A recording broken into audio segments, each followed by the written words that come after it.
देखना से related meanings, ठीक है। जो सिंपल मीनिंग होती है वो मैंने नहीं लिखवाया है ना। लुक हो गया, सी हो गया, वॉच हो गया, आपको पता होगा, ठीक है।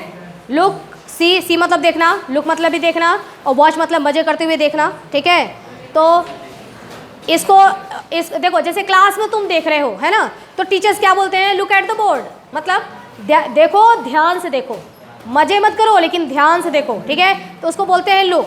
सी का मतलब होता है कि सी, बाहर बारिश हो रहा है क्या, मतलब देखो जरा बारिश, तो कुछ भी, इसको बोलते हैं सी, ठीक है ना। तो मीनिंग्स क्या हो गए हमारे पास, एक हो गई लुक और दूसरा हो गया सी, और तीसरा होता है वॉच, है ना। टीवी को जब देखते हैं तो टीवी को वॉच करते हैं, ठीक है। कहीं भी अगर हम जा रहे हैं मूवी देखने के लिए तो हम उसको वॉच करते हैं। वॉच का मतलब होता है इंजॉय के साथ, ठीक है ना। हम देख रहे हैं, देखने के साथ इंजॉय भी कर रहे हैं, then it is called watch, ठीक है Vikas, then it is called watch, है ना, उसको हम वॉच कहते हैं, ठीक है ना, वॉच कर रहे हैं। तो या फिर किसी की निगरानी कर रहे हैं, ठीक है ना, उसको भी कहते हैं वॉच करना, निगरानी करते हैं वो भी वॉच, वॉचमैन होते हैं ना, निगरानी करते हैं, वॉच, ठीक है। अब देखो, इन 3 कॉमन मीनिंग्स को छोड़ करके, और मैं आपको ये जो मीनिंग्स बता रही हूँ इनको देखिए, ये कुछ अलग स्पेशल मीनिंग है। जैसे स्टेयर एट, स्टेयर एट का मतलब होता है घूरना, ठीक है ना। जैसे कहते हैं कि क्या बैठे बैठे घूर रहे हो, है ना, ऐसे घूरते रहना, है ना, लगातार ऐसे घूर रहे हैं, ठीक है। अच्छा, घूर रहे हैं चेहरे पे, लेकिन एक्सप्रेशन नहीं है कि गुस्से में घूर रहे हैं या प्यार से घूर रहे हैं, पता नहीं, बस घूर रहे हैं, देख रहे हैं, ठीक है ना, सिर्फ देख रहे हैं, उसको हम बोलते हैं मोहित। देखो मोहित, मेरी बात ध्यान से सुनो, इस क्लास में बॉयज़ में तुमको सारे बॉयज़ अच्छे नहीं मिलेंगे, ठीक है, लेकिन एक मछली पूरे तालाब को गंदा करती है, लेकिन तालाब में बाकी मछलियां आराम से रहती हैं, वो उस मछली से दूर रहती हैं। तो अपने आप को ठीक रखना मोहित, समझ गए। क्योंकि मैं कंपनी तुम्हारी नहीं बदल सकती, कहाँ कहाँ तुम्हारी कंपनी बदलूंगी, यहाँ बदलूंगी, कल को तुम कहीं और जाओगे, 11th में जाओगे, फिर कॉलेज में जाओगे, कहाँ कहाँ तुम्हारी कंपनी, तुम्हारे साथ हम लोग एक सर्कल लेके चलेंगे कि मोहित को कोई डिस्टर्ब नहीं करेगा, कहीं नहीं।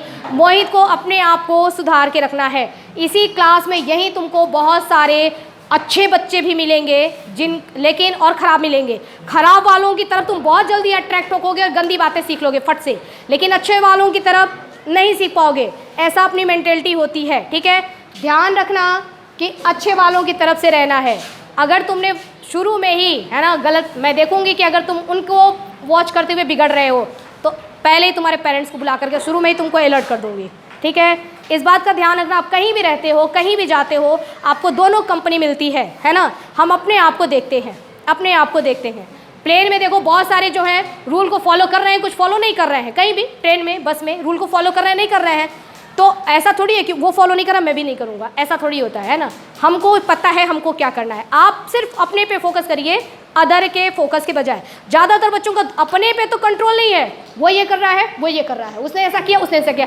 अरे तुमने क्या किया, हमारा एक जीवन मिला है ना, उसमें अपने आप को सुधार ले, बहुत बड़ी बात है। सबको थोड़ी सुधारेंगे, ठीक है, अपने आप को देखना है। स्टेयर एट का मतलब होता है घूरना, ठीक है। मैंने आपको बताया घूरना कैसे भी हो सकता है ना, मतलब पता नहीं पड़ रहा है कि मैं गुस्से से घूर रही हूँ या प्यार से, बस एकदम साइलेंट। हाँ, अभी आएगा गुस्से से घूरना, एकदम बस चुपचाप देखे जा रहे हैं ना, वो देखो, कहने वो देखो बैठे बैठे क्या घूर रहा है, ठीक है। तो ये हो गया, इसको बोलेंगे स्टेयर एट, ठीक है। उसके बाद ग्लेव एट, अब देखो आ गया, है ना, घूर रहे हैं गुस्से से, है ना, एकदम जोरदार गुस्सा आ रहा है। जैसे मान लो मुझे हाँ, गीतांश पर मुझे गुस्सा नहीं आता है, Geetansh is a very good boy, मेरे को बहुत अच्छा लगता है, नए बच्चों में बहुत अच्छा है गीतांश। अब मान लो मैं गीतांश के ऊपर गुस्सा तो नहीं आ रहा, लेकिन फिर भी मैं गीतांश को गुस्सा दिखा रही हूँ, लगातार अगर घूर रही हूँ इसको, ठीक है।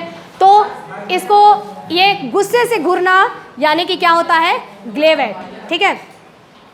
नेक्स्ट है गेज एट। गेज एट देखो, एक माँ जब अपने बच्चे को देखती है ना, घूर रही है, लेकिन वो मोह होता है ना, निहारना, मतलब निहार रही है, अरे मेरा बेटा, है ना, देखे जा रही है, तो वो क्या होता है, इसको हम बोलते हैं गेज एट, ठीक है। और स्पष्ट देखना, मतलब ऐसे ऐसे ऐसे, है ना, दिख नहीं रहा है ना, ऐसा, ठीक है। इसको बोलते हैं पियर एट, ठीक है। नेक्स्ट है आंखें फाड़ फाड़ कर देखना, है ना, मतलब आंखें फाड़ फाड़ कर देखना, मतलब देखे जा रहे हैं हट हट हट जरा, हाँ देखे जा रहे हैं ना, इसको बोलते हैं आंखें फाड़ फाड़ कर देखना, गॉगल एट, ठीक है, आंखें फाड़ फाड़ कर देखना। अब देखो गैप एट, जब तुम्हारे मुंह में गैप बन जाए, है ना, ऐसे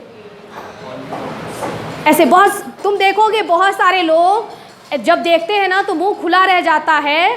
टीवी भी देखते टाइम मैंने देखा है, मूवी कोई पिक्चर चल रही है थिएटर में भी तुम देखो बहुत सारे ऐसे देखते पिक्चर, ऐसे जैसे लग रहा है मुंह में मच्छर जाने वाला तो जब मुंह खोल के गैप बना रहेगा और देखते हैं, इसको हम बोलते हैं गैप एट, ठीक है। उसके बाद होता है स्काउल एट, है ना, स्काउल एट मतलब कि गुस्से से देखना, तो गुस्से से ये देखना होता है और ये गुस्से से घूरना होता है, मतलब घूरना मतलब कुछ देर तक गुस्से से देखते ही रह जाना, वो घूरना होता है, ठीक है। और ये मतलब उतनी देर तक नहीं, बस गुस्से से देखा, है ना, पता पड़ जाता है कि गुस्से से देख रहे हैं, ऐसे बस देखा गुस्से से और फिर अपने काम में लग गए, ठीक है, गुस्से से देखना, समझ गए। तो ये इतने सारे मीनिंग्स हो गए। ये आज मुझे एक और बहुत अच्छी चीज़ पढ़ानी थी आप लोग को, लेकिन कल पढ़ाऊंगी, टाइम नहीं है। टॉपिक बता दूं क्या पढ़ाना था मुझे? एक तो मुझे आप लोग को हैंड शेकिंग पढ़ाना था, जो कि मैं अपने स्कूल में बहुत बार पढ़ा चुकी हूँ पहले, लेकिन सब भूल गए होंगे। हैंड शेकिंग, है ना, ये एक बहुत स्मार्ट चीज़ होता है कि आपको हैंड शेक करने आता है नहीं आता है, कैसे करना चाहिए, वो सब चीज़ें, कितने तरीके का हैंड शेकिंग होता है, वो सब चीज़ें भी। गरिमा